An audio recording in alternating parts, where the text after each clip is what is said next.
দুদিনের বৃষ্টিতে জলমগ্ন আইসিডিএস কেন্দ্র, অনুপস্থিত খুদেরা, দুশ্চিন্তায় দিদিমণিরা। দুদিনের প্রবল নিম্নচাপের জেরে ভারী বর্ষণ, আর সে কারণেই জলমগ্ন পাণ্ডবেশ্বর বিধানসভার নবগ্রাম মুসলিম পাড়ার মসজিদ এলাকা। আর সেই মসজিদের পাশেই রয়েছে একটি আইসিডিএস কেন্দ্র, যেই কেন্দ্রটি প্রায় জলে ডোবার উপক্রম। আর সে কারণেই আসেনি খুদে শিশুরা, তাতেই দুশ্চিন্তায় আইসিডিএস কেন্দ্রের দিদিমণিরা। স্থানীয়দের অভিযোগ, দীর্ঘদিন ধরে নবগ্রাম এলাকা একটু বৃষ্টি হলেই জলে ভাসে। চরম সমস্যা ভোগ করতে হয় গ্রামবাসীদের।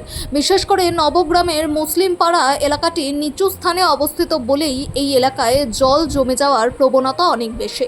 তাছাড়াও এলাকায় নেই সঠিক নিকাশি নালার ব্যবস্থাও। স্থানীয় বাসিন্দা শেখ রফিক জানান, একটু বৃষ্টি হলেই জল জমে যাওয়ার সমস্যা দীর্ঘদিনের। ফলে নালার জল রাস্তায় উঠে যাওয়ায় মসজিদের নামাজ পড়তে যাওয়াই বন্ধ হয়েছে, কেননা নোংরা জলে পা নিয়ে নামাজ পড়া যায় না। এলাকায় অবস্থিত একটি আইসিডিএস কেন্দ্রের শেখ রুকসানা নামে এক দিদিমণি জানান, প্রচণ্ড বৃষ্টির কারণে রান্নাবান্নার সমস্যা হচ্ছে, আর রাস্তার উপর হাঁটু জল হয়ে যাওয়ায় ছোট ছোট ছেলেমেয়েরা স্কুলে আসছে না। এখন দেখার কবে হবে নবগ্রামের এই জল নিকাশি ব্যবস্থার সমস্যার সমাধান, সেদিকে তাকিয়ে গ্রামবাসীরা।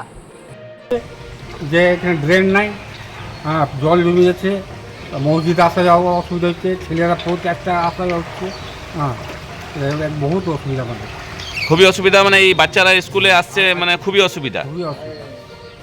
আর এই যে মসজিদের সামনে যে জল জমে আছে, হ্যাঁ, খুব হেভি অসুবিধা। এই জল দিয়ে পেরে তো নামাজ হবে না আমাদের, নামাজও পড়তে যেতে পারছেন না। আচ্ছা, আপনার নাম? শেখ রফিক। সব আসতে পারছে না, রান্নার অসুবিধা হয়েছে, নামাজের সব কষ্ট হয়েছে। মানে বাচ্চারা স্কুলে পড়তে আসে এখানে? হ্যাঁ। আচ্ছা, তারপরে এই যে জলের জন্য আসতে পারছে না, আর এই রান্নার অসুবিধা হয়েছে। কত লোক এখানে পড়তে আসে? 55 জন। 55 জন, মানে 55 জন বাচ্চা আছে? হ্যাঁ। আচ্ছা, কত মানে 55 জন? হ্যাঁ তার রান্নাতে খুবই অসুবিধা হচ্ছে। হ্যাঁ, এই পানি জল ভরে গেছে, তো ওই জন্য অসুবিধা হচ্ছে, রান্নার জন্য আসা যাওয়ার অসুবিধা হচ্ছে। তো বাচ্চাদেরকে কি এখানে স্কুলে কি আসতে পারছে না? না, কি গার্জিয়ানরা পাঠাচ্ছে না এখানে? গার্জেনার তো জল রয়েছে, তো কী করে পাঠাবে অত জলে? আমাদেরই অসুবিধা হচ্ছে রান্না, তো বাচ্চারা কী করে আসবে? আপনার নাম? রুকসানা।